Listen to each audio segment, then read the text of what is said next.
Stop. You haven't subscribed to the channel yet. Subscribe now. We have new stories every day. Now, let's go. The metallic clang of a wrench hitting concrete echoed through Griggs & Sons Repair as Marlon wiped sweat from his brow. 42 years had etched lines into his face that told stories of war, hardship, and quiet resilience. His calloused hands bore the marks of a life spent fixing what others broke. The November chill seeped through the garage's thin walls, but Marlon hardly noticed. Pennsylvania winters had toughened him over the years. Closing up early, boss? Juno asked, rolling out from under a Chevy with grease streaking his dark beard. Marlon nodded. Thanksgiving at the in-laws. You know how it goes. Juno grimaced. They'd served together in Iraq, had seen things that bound men for life. But even Juno dreaded the tales of Marlon's in-laws. Rather go back to Fallujah than deal with Glenn Beckett, Juno muttered, wiping his hands on a rag. A rare smile cracked Marlon's stoic expression. At least in Fallujah, you knew who your enemies were.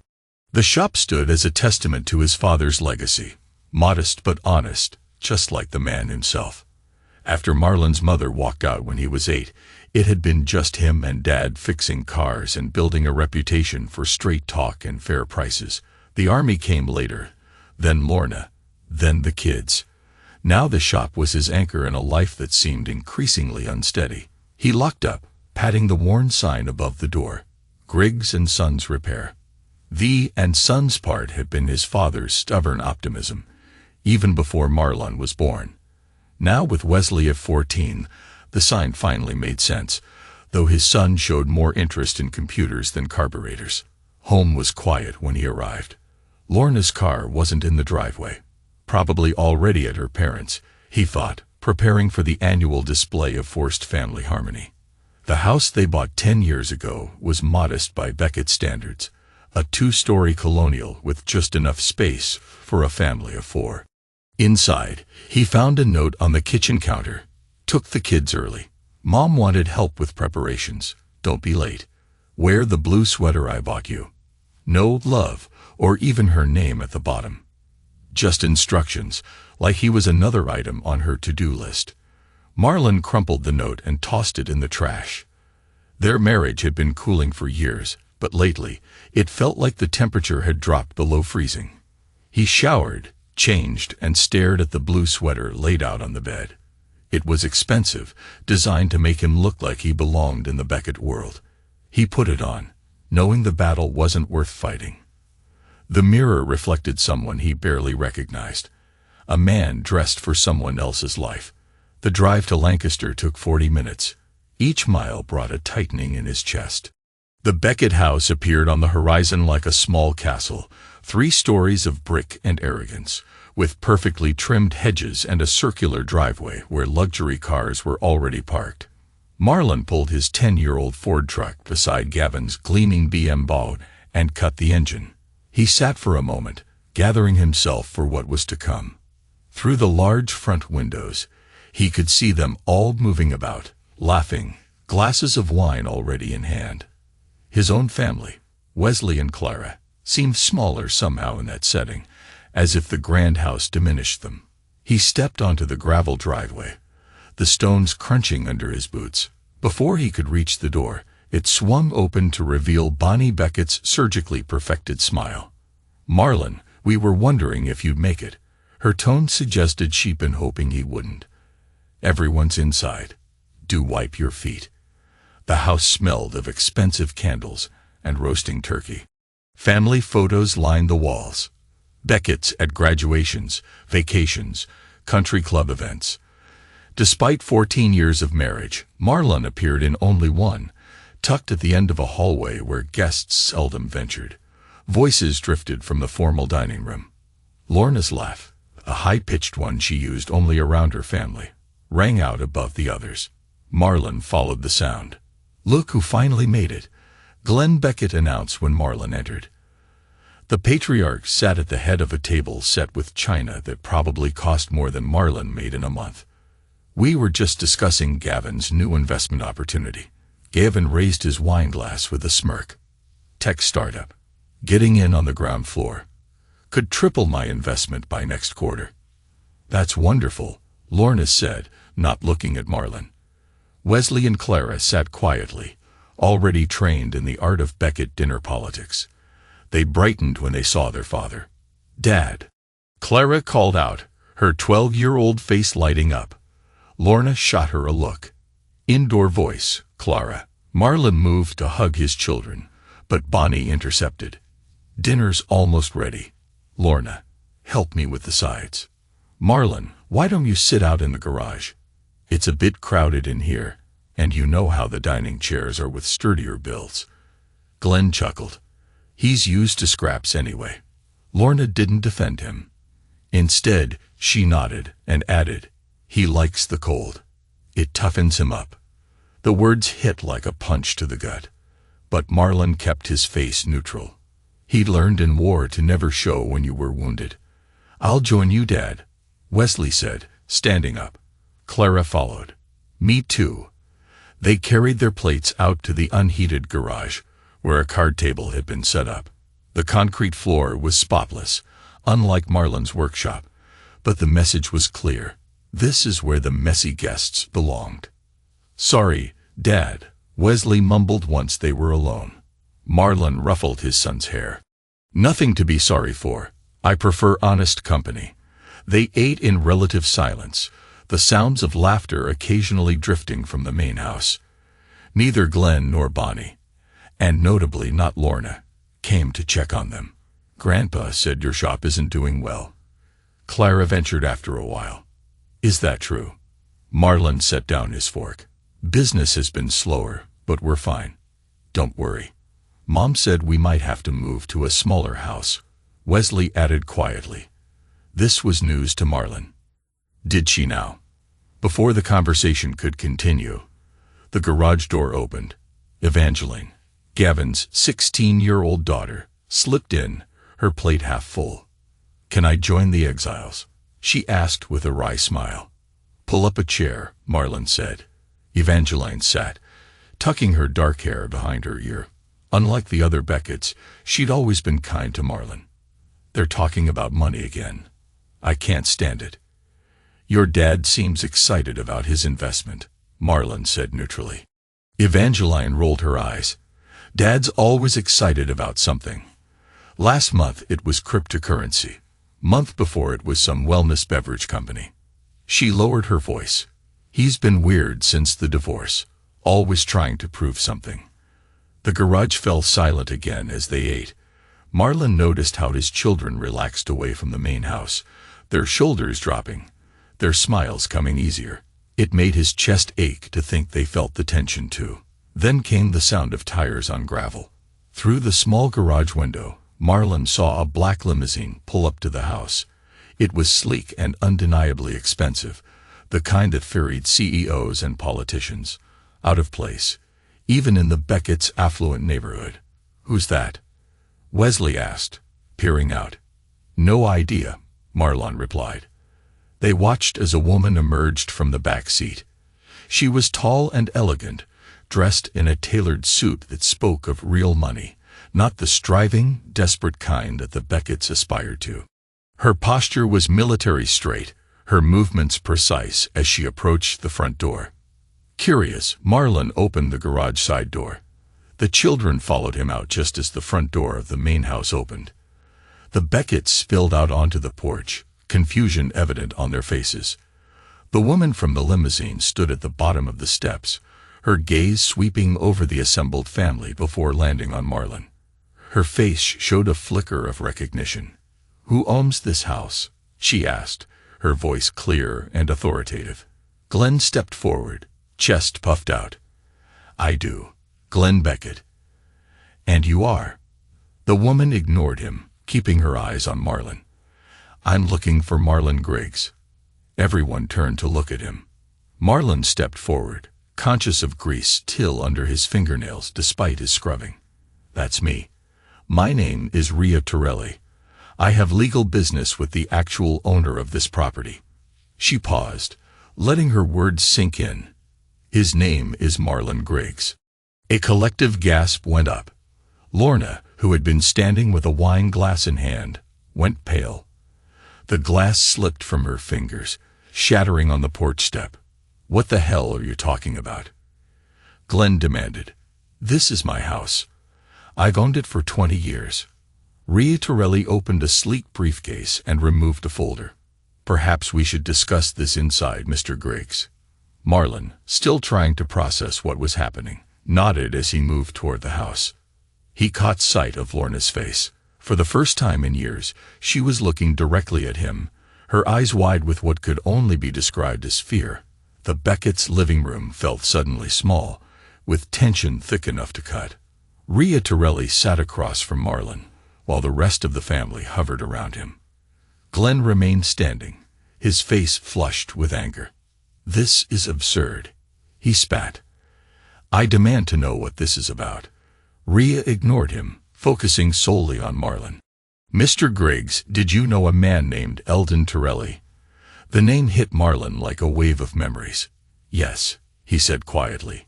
"I knew Eldon. Would you mind telling me how?" Rhea asked. Marlon felt all eyes on him. "It was about 7 years ago. I was driving home late from a job and saw a car broken down on Road 30. An older gentleman was trying to flag down help, but no one was stopping. I pulled over. The room was silent now, even Glenn temporarily stunned into silence. The car was a Bentley. Battery was dead. Simple fix. I jumped it for him, but he seemed, I don't know, lost somehow. Said his driver had fallen ill, and he tried to drive himself home. He offered to pay me, but I refused. And then," Rhea prompted, "he asked for my name and number. Said if he ever needed repairs he'd call. A week later, he did.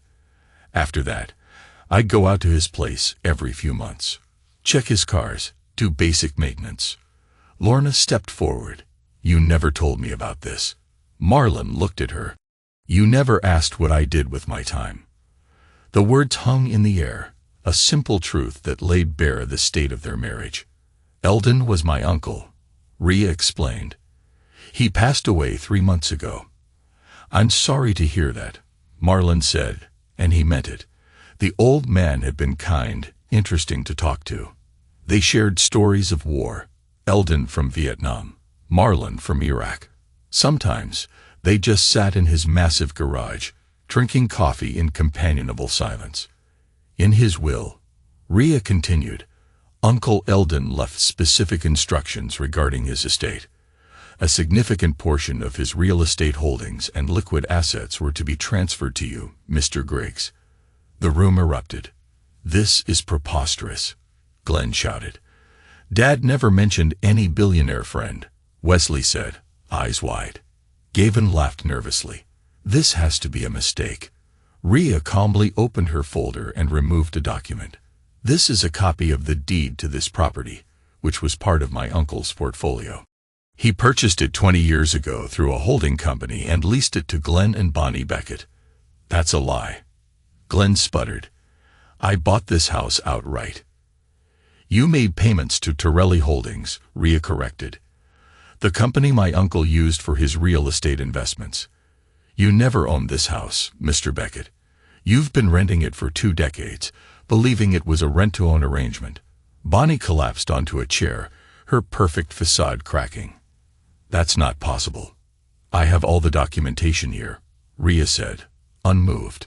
"Upon my uncle's death, ownership of this property transferred to Mr. Griggs, along with 14 other properties and approximately $62 million in various investments."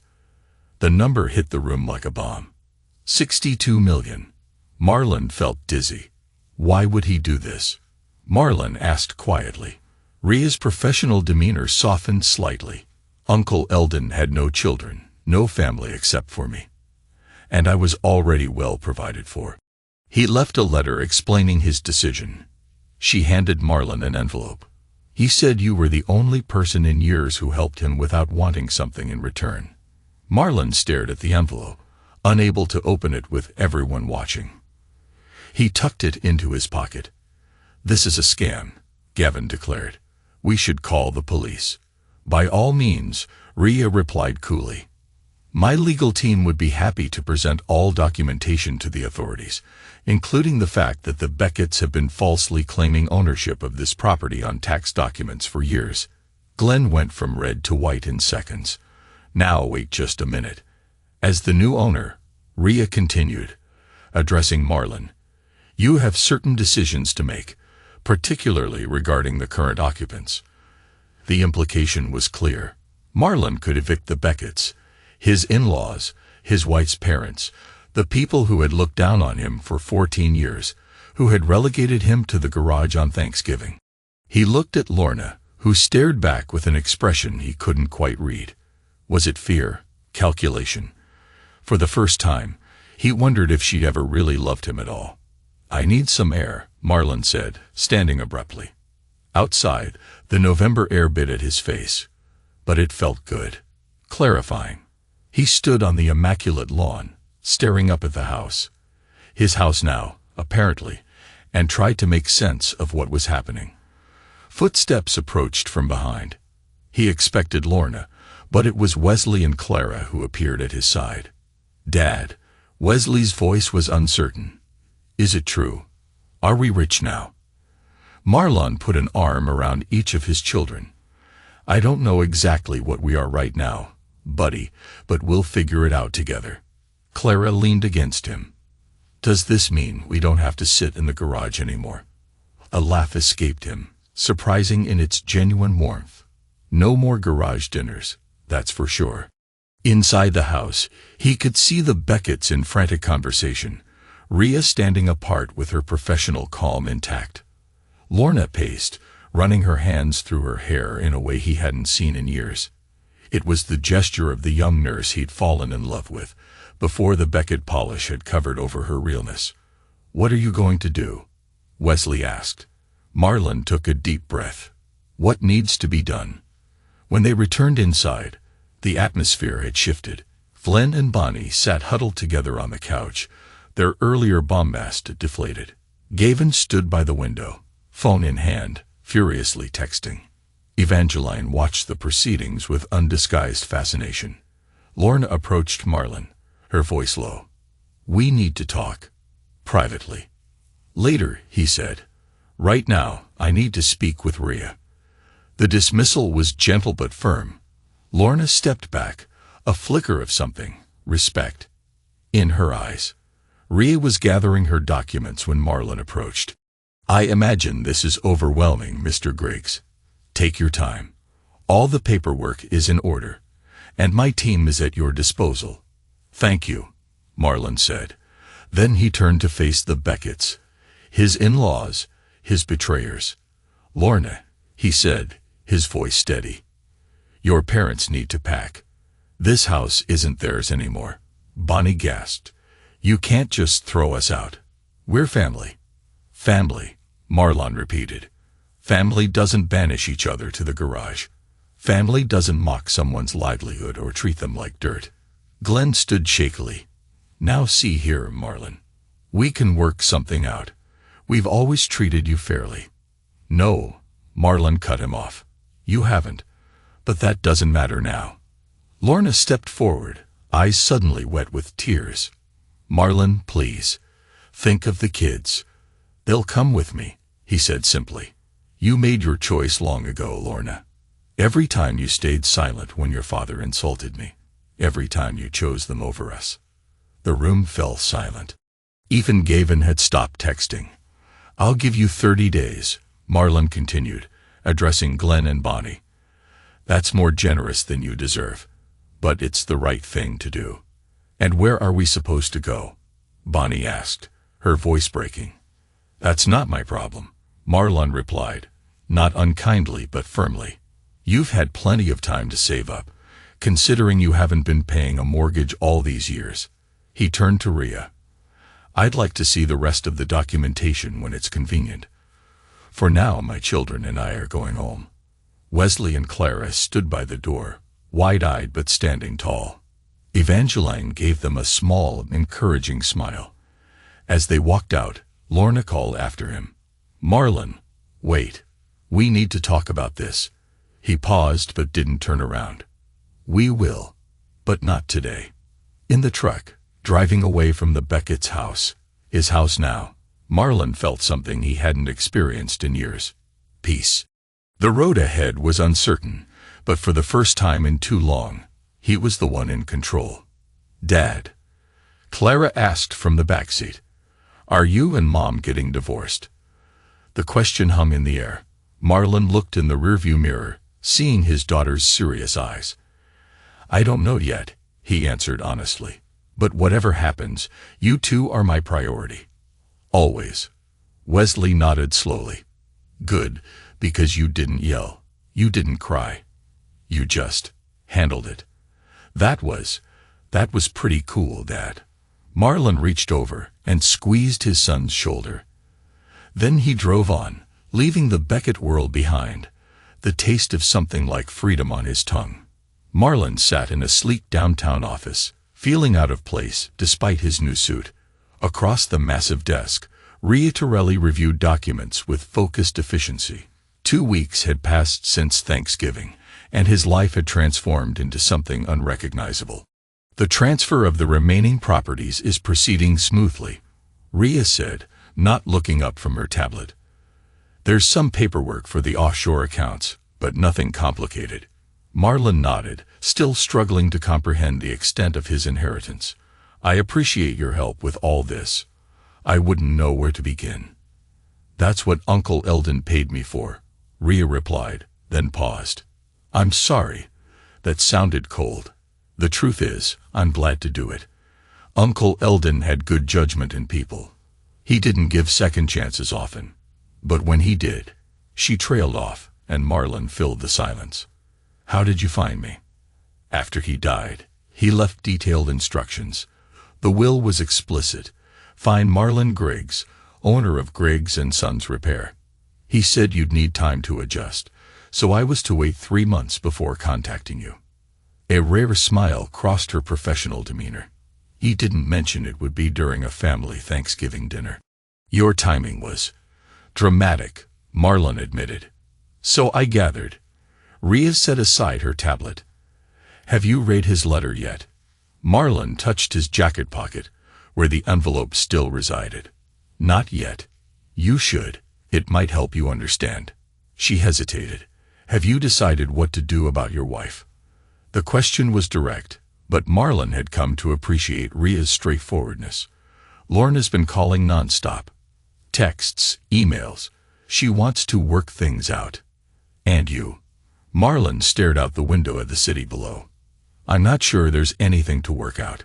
Before Rhea could respond, her assistant buzzed through the intercom. "Miss Torelli, there's someone here insisting on seeing Mr. Griggs. A Mrs. Griggs. She's quite persistent." Rhea raised an eyebrow at Marlon. "Your call." Marlon sighed. "Let her in. Might as well get this over with." When Lorna entered, Marlon barely recognized her. Gone was the polished Beckett daughter, replaced by someone who looked like she hadn't slept in days. Her hair was pulled back hastily, her clothes wrinkled. "Marlon," she breathed. "I've been trying to reach you." "I've been busy," he replied, not rising from his chair. Lorna glanced at Rhea. "Could we have a moment alone?" "Ms. Torelli stays," Marlon said firmly. "Anything you have to say can be said in front of her." Lorna's jaw tightened, but she nodded. "Fine." "Marlon, what are you doing to my parents?" "It's cruel. They're older. They have nowhere to go. They have 3 weeks left to figure it out."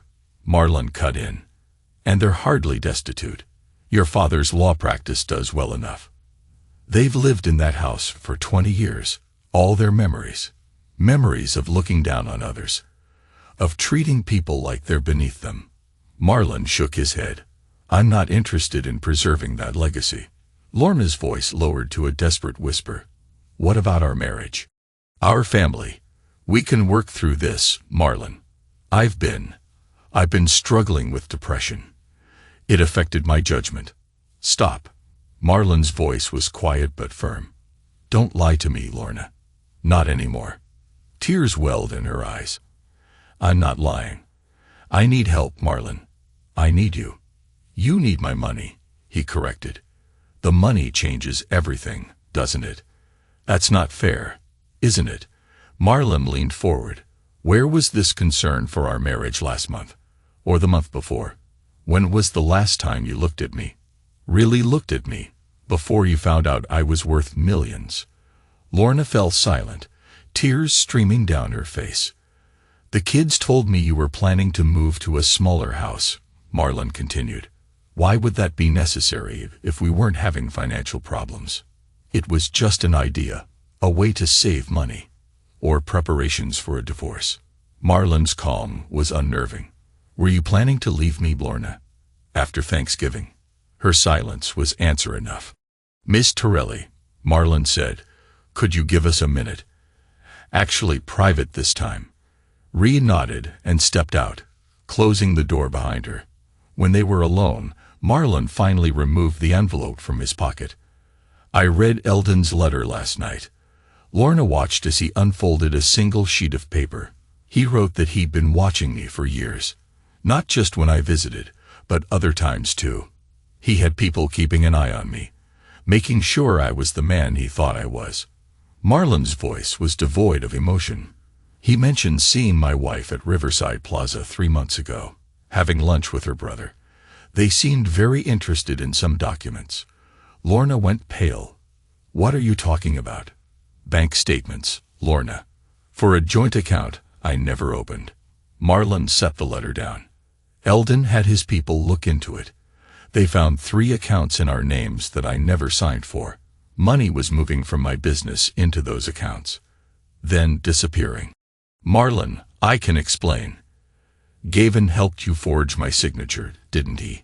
Set up accounts to siphon money from the shop. Marlon's voice remained steady. How long were you planning to leave me? How much did you take? Lorna's tears stopped abruptly. Her face hardened. What was I supposed to do? Stay married to a mechanic forever? Watch my brother and my friends move up while we stayed stuck in that little house? You have no ambition, Marlon. No vision. The truth, finally. It should have hurt more, but Marlon felt only a dull confirmation of what he'd already suspected. The business was failing. Lorna continued, a note of defiance entering her voice. I was securing our future.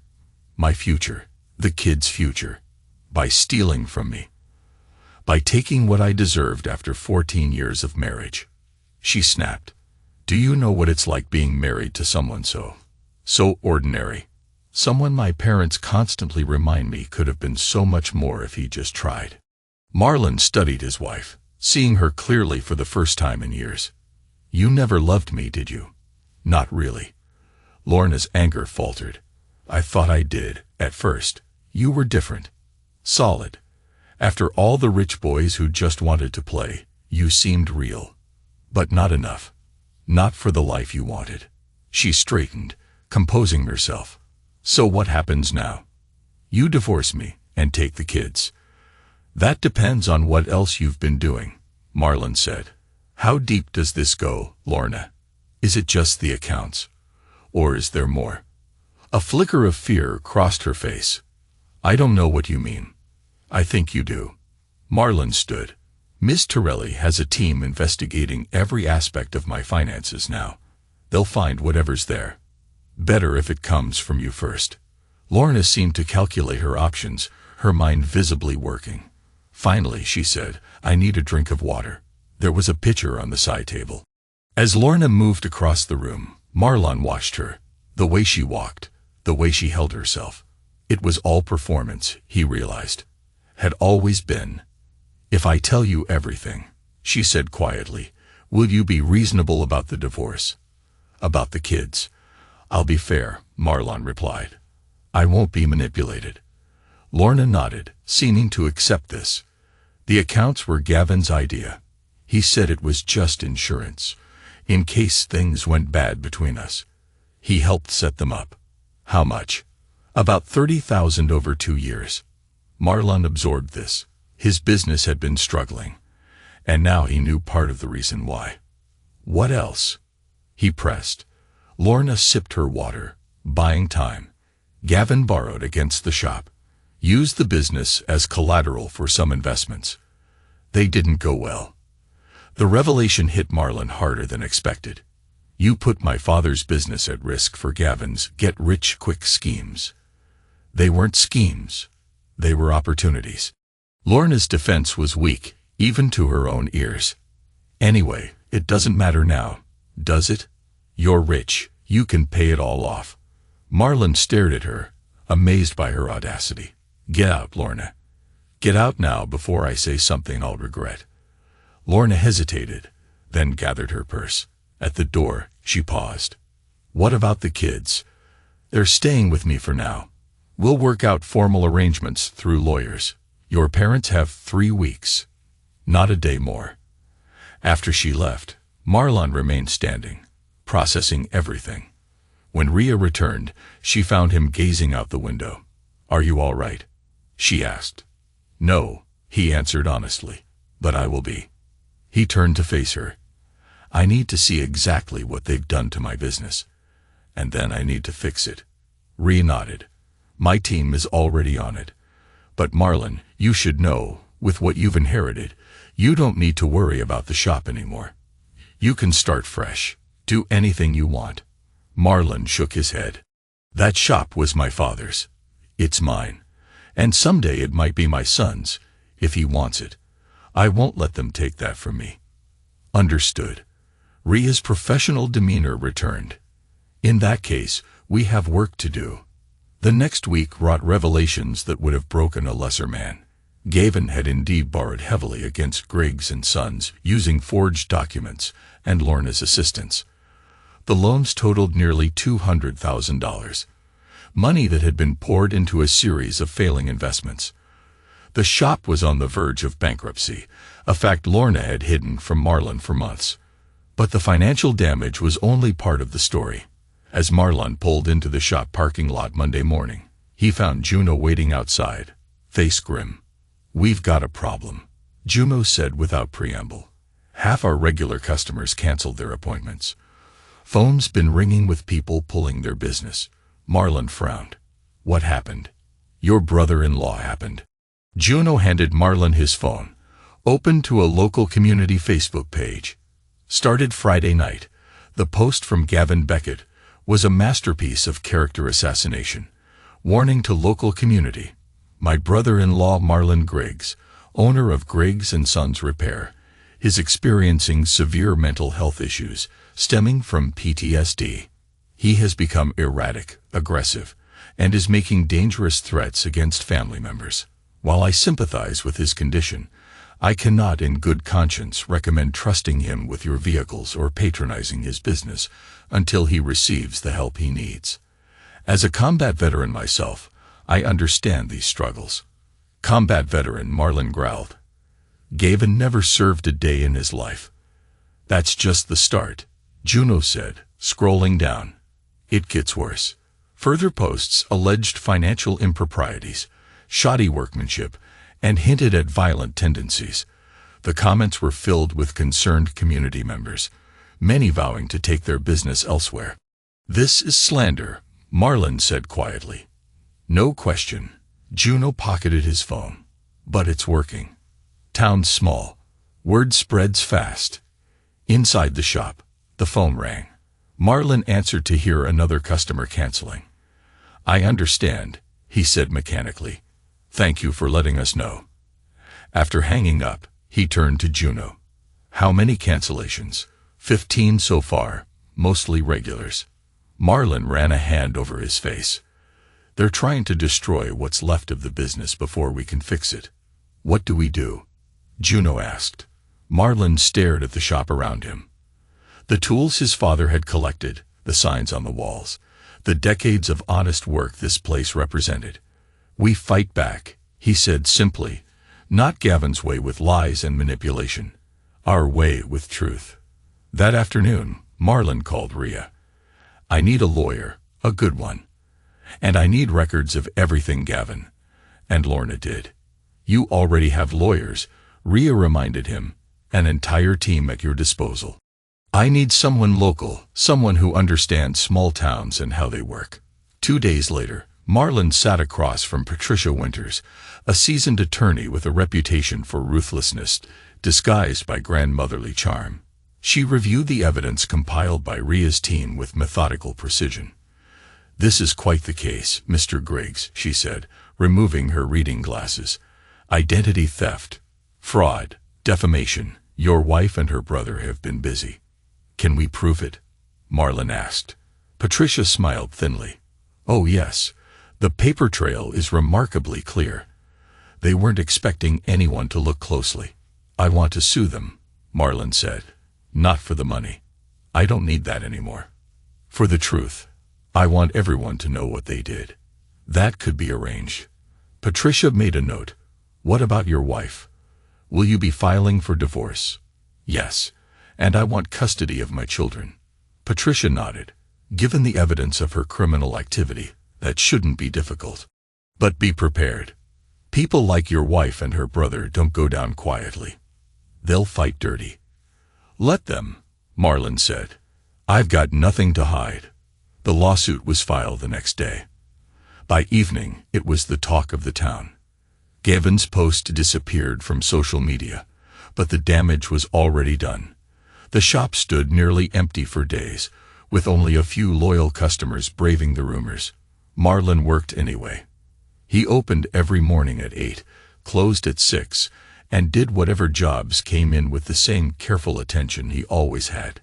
In the evenings, he focused on his children, making sure they understood what was happening without burdening them with adult problems. "Is Mom going to jail?"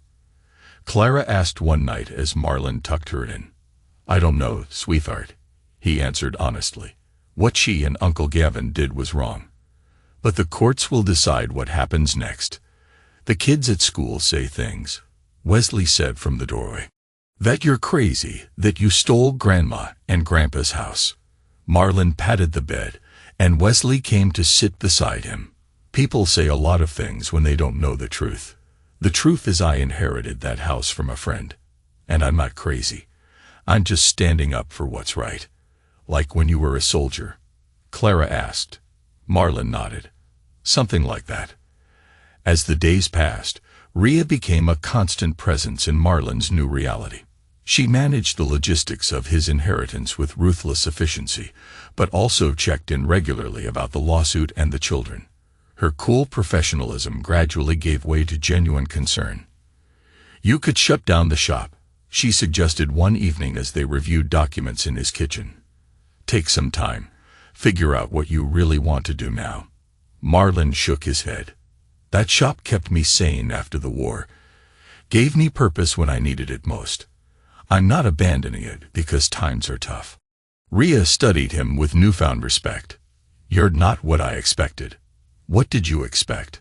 "Someone who'd take the money and run, buy a yacht, move to an island."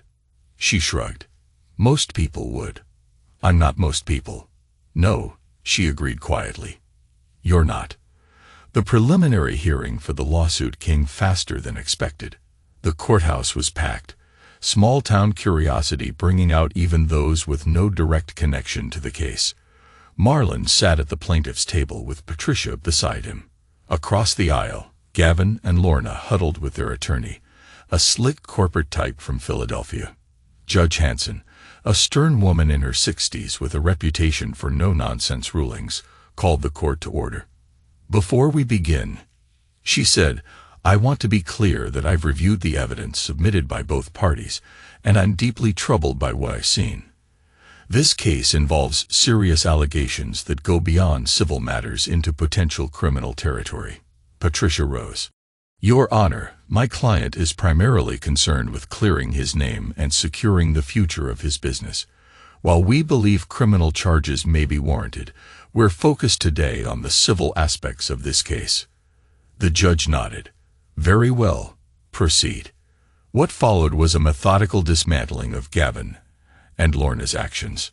Patricia presented bank records, forged signatures, loan documents, and time-stamped screenshots of Gavin's defamatory posts. She called witnesses who testified to the sudden whisper campaign against Griggs and Sons. When it was the defense's turn, their strategy became clear: paint Marlon as unstable, cast doubt on the inheritance, and portray Lorna as a concerned wife trying to protect family finances from her husband's poor decisions. Mr. Griggs suddenly comes into millions from a mysterious benefactor no one had heard of before, their lawyer argued, then immediately turns against his family. This is clearly a man experiencing some kind of break from reality. Murmurs ran through the courtroom. Marlon remained stoic, but inside, doubt crept in. Would people believe this narrative?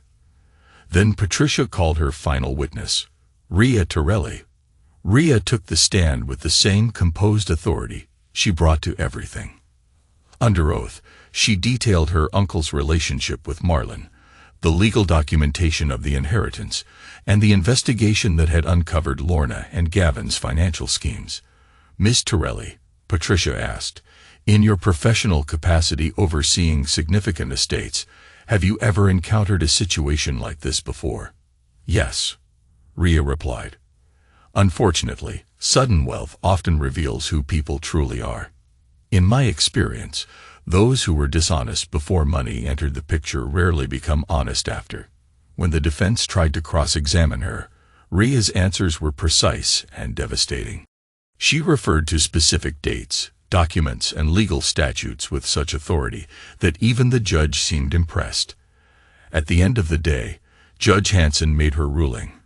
Based on the evidence presented, I find clear and convincing proof of fraud, identity theft, and deliberate defamation. Mr. Beckett's social media posts were malicious attempts to destroy Mr. Griggs' reputation and business. She turned a stern gaze on Gavin. I am referring this matter to the district attorney for potential criminal charges. Gavin paled visibly. Lorna clutched the table edge.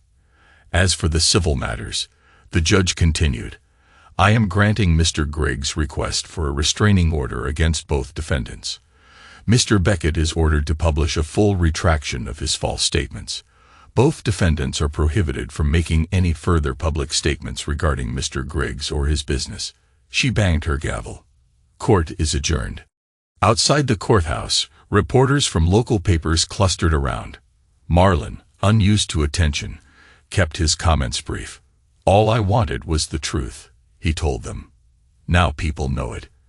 As they walked to the parking lot, Rhea beside him, he spotted Lorna standing alone by her car.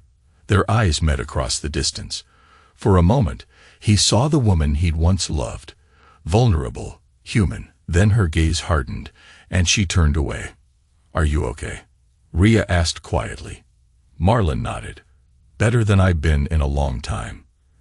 That night, after the children were asleep, Marlon sat on his back porch, looking at the stars. The old envelope with Eldon's letter lay open in his lap. One line kept coming back to him. You helped me when no one else would, asking nothing in return. That kind of decency is rare in this world. It deserves to be rewarded. Simple words that had changed everything. Not just his financial situation, but his understanding of himself and the people around him. The back door opened, and Wesley stepped out, wrapped in a blanket against the December chill. Can't sleep? Marlon asked. Wesley shook his head. Heard some kids talking after school about Mom. They said she might go to jail. Marlon sighed. It's possible. What she and Uncle Gavin did was against the law. Do you want her to? The question was direct, honest in the way only children can be. Marlon considered his answer carefully. What I want is for actions to have consequences, he said finally. Good or bad? Your mom made choices that hurt people. She needs to face those consequences, whatever they are. Wesley absorbed this. You didn't yell in court today. Everyone else was getting all worked up, but you just sat there. Like you knew it would be okay. Marlon smiled slightly. I wasn't sure it would be okay. But getting worked up wouldn't have helped. Is that from being a soldier? Partly. Marlon looked at his son, seeing himself at 14. Confused, trying to understand the adult world. In war, you learn that panic gets people killed. You stay calm. You think clearly. You do what needs to be done. Wesley nodded slowly. I like that. Doing what needs to be done.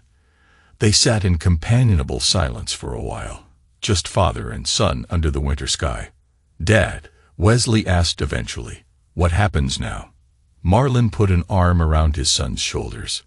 "Now we rebuild. The shop, our lives, everything. Together." It was a promise he intended to keep. The for sale sign on the Beckett house went up in early January. Marlon had given Glenn and Bonnie their 30 days, then an additional 2 weeks when Bonnie had called in tears begging for more time. But by mid-January, they were gone, relocated to a rental property half the size of their previous home. Marlon stood in the empty house, footsteps echoing on hardwood floors. Despite its grandeur, it felt hollow, devoid of warmth. This place has never been a home, he realized, just a monument to pretension. "What do you think?" Rhea asked, standing beside him in the cavernous living room. "I think I never want to live here," Marlon replied. "You could sell it. Property values in this neighborhood are excellent." Marlon nodded. "That's the plan. Use the money for something that matters." In the 2 months since Thanksgiving, his life had transformed in ways he could never have imagined. The lawsuit had concluded with a decisive victory. Gavin, facing criminal charges for fraud and identity theft, had fled to Florida, abandoning his daughter, Evangeline, and what remained of his reputation. Lorna had avoided jail time by cooperating with authorities, but had lost her nursing license and her standing in the community. The divorce proceedings were underway, with Marlon granted temporary full custody of Wesley and Clara. Lorna was permitted supervised visitation, visits that grew increasingly tense as the children's loyalty clearly lay with their father. Griggs and Sons Repair was slowly recovering. After the truth about Gavin's smear campaign came to light, customers began to return. Marlon used a small portion of his inheritance to upgrade the shop's equipment and hire 2 additional mechanics, both veterans he'd met through a support program at the VA. But the most surprising development had been his evolving relationship with Rhea Torelli. What had begun as a purely professional connection had grown into something more complex. Not romance, both were too guarded for that, but a friendship built on mutual respect and shared experiences. "I've been thinking about what you said," Marlon told her as they walked through the empty Beckett house, "about using the money for something that matters. I want to start a nonprofit, a garage that trains veterans in auto repair, gives them marketable skills, helps transitioning back to civilian life." Rhea considered this a worthy cause. "Your friend Juno could help run it." "That's what I was thinking." Marlon paused in what would have been Glenn's study. "We could use part of the proceeds from this house to fund it. The rest goes to the kids' college funds." "Very practical." Rhea nodded approvingly. Uncle Eldon would approve. As they continued their tour, Marlon's phone rang. Wesley's name flashed on the screen. "Everything okay, bud?" Marlon answered. "Mom's here," Wesley said, his voice tight. "At the house. She says she needs to talk to you." "She's not doing great, Dad." Marlon sighed. "I'll be home in 20 minutes. Don't let her inside until I get there." After ending the call, he turned to Rhea. "I need to go. Lorna's shown up unannounced. Want me to come with you?" The offer surprised him. "No, but thanks. This is something I need to handle alone." When Marlon arrived home, Lorna was sitting on the front steps, her appearance a shadow of her former polished self. Her clothes were clean but rumpled, her hair pulled back carelessly. Dark circles shadowed her eyes. Wesley and Clara watched anxiously from the living room window as Marlon approached his estranged wife. "This isn't your scheduled visitation day," he said, keeping his distance. Lorna looked up, her eyes red-rimmed. "I got evicted. My apartment. I couldn't make the rent." Marlon absorbed this. "What about your parents?" She laughed bitterly. "They're barely speaking to me. Blame me for everything. Losing their house, the scandal, all of it. And Gavin's in Miami, supposedly starting fresh. Won't return my calls." She wiped her eyes. "I have nowhere to go, Marlon." The old Marlon might have relented immediately. Might have offered her the spare room out of lingering loyalty or guilt. But that man was gone. "What exactly are you asking for?" he said quietly. "I don't know," she admitted. "Money, I guess, or a place to stay for a few days." "And then what? What's your plan, Lorna?" She stared at her hands. "I don't have one." Marlon sat down beside her, maintaining a careful distance. "You know what I realized these past months? You always had a plan, from the day we met. You knew exactly what you wanted and how to get it. You planned our wedding, our house, our kids' schools, everything." Lorna nodded slowly. "The only thing you didn't plan was being happy with what you had," Marlon continued. "With who I was. I know that now," she whispered. "I'm sorry, Marlon. I really am." He studied her, looking for the manipulation that had colored their relationship for years. But all he saw was a broken woman facing the consequences of her choices. "I'll help you find a place," he said finally. "And I'll cover 3 months' rent. After that, you're on your own." Relief flooded her face. "Thank you. I know I don't deserve." "This isn't about what you deserve," Marlon cut her off. "It's about who I am, who I choose to be." Inside, Wesley and Clara watched the exchange with apprehension. When Marlon returned, they bombarded him with questions. "Is Mom coming back?" Clara asked. "No," Marlon answered firmly. "Your mother is going through a tough time, and I'm helping her find a new place to live. But this is our home now. Yours, mine, and Wesley's." "Will we still see her?" Wesley's question held a complexity beyond his years. "That's up to you," Marlon said honestly. "She's still your mother, and she loves you in her way. But I won't force you to spend time with her if you don't want to." Clara hugged him fiercely. "I want to stay with you." Marlon held his daughter close, heart full. "Then that's what we'll do." Spring came slowly to Pennsylvania. But by April, the town had shed its winter gray for tentative green. The Beckett house sold for well above asking price, and Marlon used the proceeds exactly as planned, establishing the Griggs Veterans Training Program and securing his children's educational futures. The grand opening of the expanded Griggs & Sons Repair and Training Center was scheduled for a sunny Saturday in late April. The old garage had been renovated and expanded, with a new wing dedicated specifically to the nonprofit training program. Juno, now officially Marlon's business partner, had taken charge of recruitment, bringing in 6 veterans for the inaugural class. Marlon surveyed the transformation. He felt a quiet pride that had nothing to do with the money that had made it possible.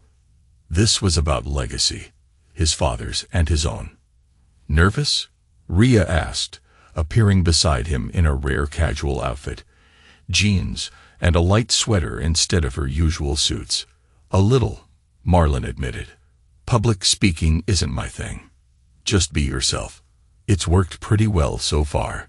The event drew a larger crowd than expected. Local businesses that had once shunned Griggs & Sons came bearing gifts and congratulations. Veterans groups showed up in force. Even the mayor made an appearance, eager to associate himself with the positive press the project was generating. Notably absent were the Becketts. Glenn and Bonnie had retreated from public life, their social standing devastated by the revelations of their financial deceptions. Lorna, now working as a receptionist at a medical office 2 towns over, had declined her invitation. Gavin remained in Florida, facing extradition for the charges he'd fled.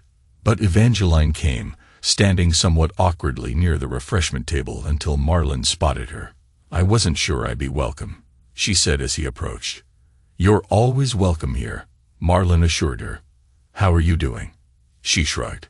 "Staying with Mom since Dad left. Started college in the fall, state school. All we can afford now. If you need anything, I'm okay." She smiled slightly. "Just wanted to say I think what you're doing here is cool, and that I'm sorry for everything my family did to you." "You didn't do anything," Marlon said. "You don't owe me any apologies." As the event progressed, Marlon found himself surrounded by well-wishers. Wesley and Clara moved through the crowd with confidence, proudly showing visitors around the facility their father had built. Juno introduced the veteran trainees, each with their own story of service and struggle. Finally, it was time for Marlon to speak.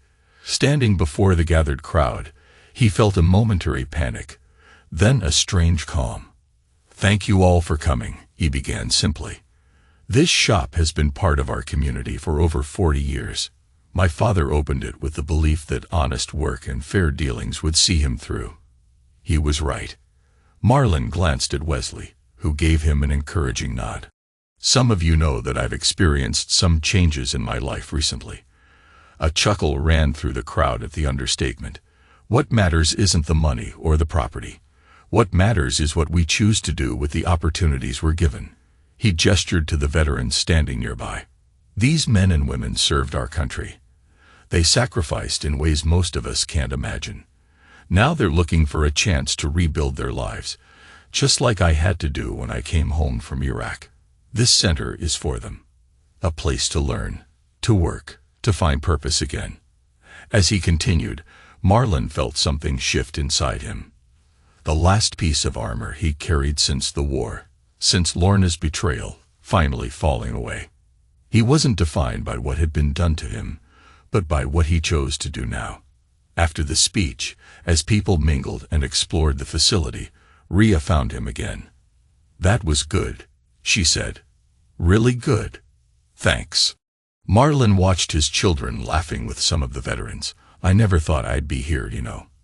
Owner of all this, speaking to crowds. Life has a way of surprising us." Rhea hesitated, then added, "I'm being reassigned. The firm wants me back in New York." The news hit Marlon harder than expected. "When do you leave?" 2 weeks. She met his eyes directly. "Unless I have a reason to stay." The question hung between them, unspoken but clear.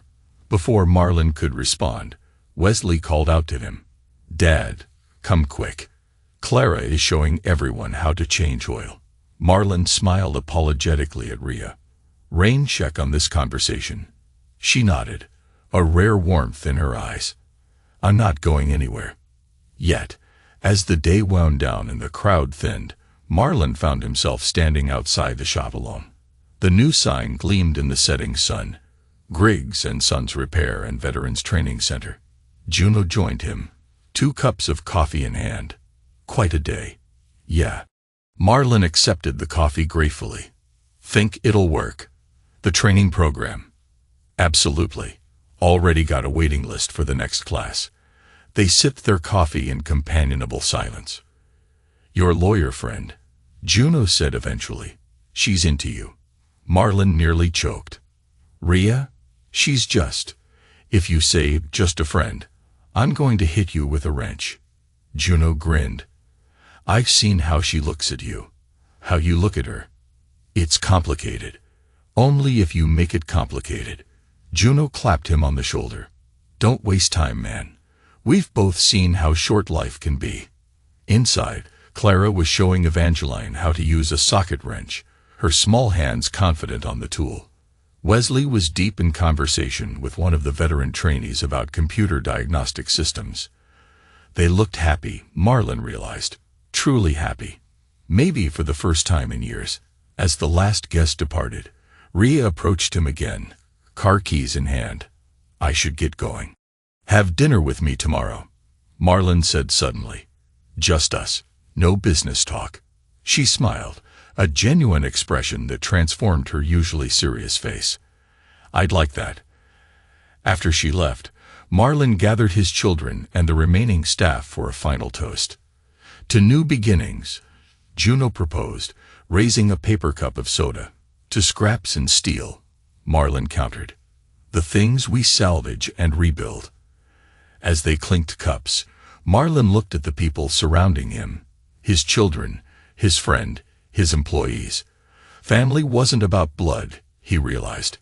It was about loyalty, about standing by each other when it mattered most. Outside, the spring evening settled over the town. In his pocket, Marlon carried Eldon's letter, a reminder that kindness sometimes returned in unexpected ways.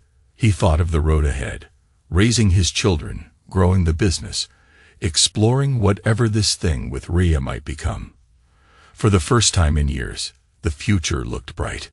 He stepped outside one last time, looking up at the shop sign, his father's legacy, now his, and someday perhaps his son's. Scraps and steel. He murmured to himself, not anymore.